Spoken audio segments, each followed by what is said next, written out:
धर्मों जातियों में कैसे बटे हैं उत्तराखंड के वोटर? क्या है बीजेपी कांग्रेस का वोट बैंक? चार धामों के लिए प्रसिद्ध प्रदेश को देशभूमि के तौर पर भी जाना जाता है, इसलिए यह तो स्वाभाविक है कि यहाँ हिंदू बहुल आबादी है। फिर भी मुस्लिमों व अन्य संप्रदायों के वोट कुछ सीटों पर अहम हो जाते हैं। दूसरी तरफ उत्तराखंड भारत का ऐसा राज्य है जहां सर्वण बहुल आबादी है।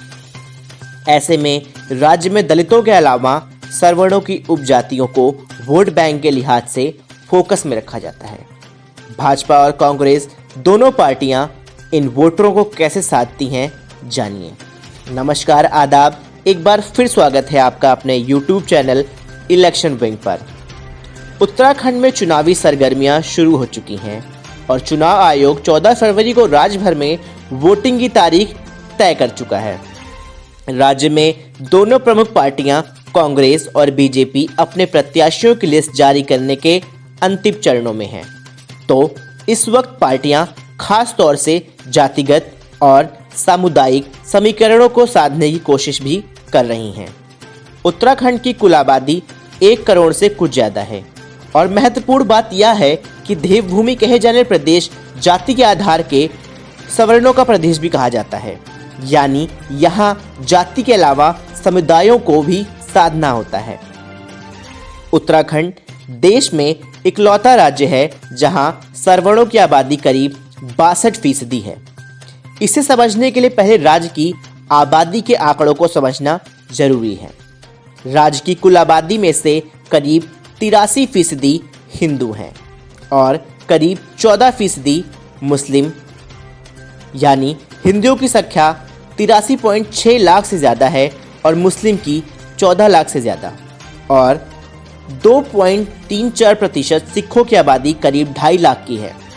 इस आंकड़े के हिसाब से तकरीबन 50 लाख वोटर सर्वण हैं।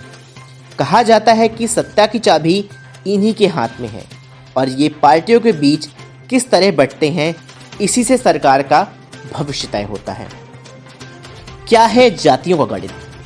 उत्तराखंड की आबादी के ग्राफ में 62% सर्वण वोटर्स हैं, जबकि 19% दलित हैं, जिन्हें औपचारिक तौर पर SC श्रेणी में शुमार किया जाता है।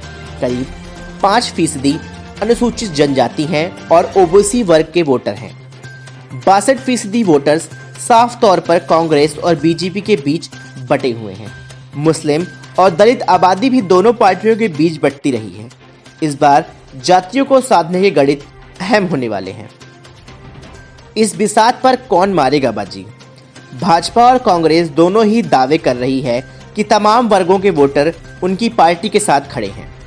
कांग्रेस ने दलितों को वोट साधने के लिए बीजेपी सरकार छोड़कर आए यशपाल आर्य को चेहरा बनाने का दांव खेला है, तो उनके मुकाबले में बीजेपी अब भी एक चेहरे की तलाश में है। इसके अलावा मुस्लिमों की आबादी के वोट भी एक निर्णायक भूमिका निभाते हैं और इस बार कहा जा रहा है कि यह ऊंट कांग्रेस की तरफ करवट लेता दिख रहा है। वोटरों से मिले डेटा के विश्लेषण पर आधारित एक रिपोर्ट की माने तो इस बार 57% ब्राह्मण, 60% राजपूत और 38% दलित भाजपा की तरफ झुके दिख रहे हैं। वहीं 62% दलित, 43% ब्राह्मण और 40% राजपूत वोटर कांग्रेस का दावा मजबूत मान रहे हैं। हालांकि इस रिपोर्ट में आम आदमी पार्टी व अन्य क्षेत्रीय दलों की प्रति वोटरों का झुकाव पर डेटा नहीं है। वैसे पुराने रिकॉर्ड्स बताते हैं कि भाजपा और कांग्रेस के बीच ही ज़्यादातर वोटर बटे रहे हैं। अगर आपको हमारी वीडियो अच्छी लगी है तो चैनल को लाइक करें, शेयर करें और सब्सक्राइब करना ना भूलें। धन्यवाद।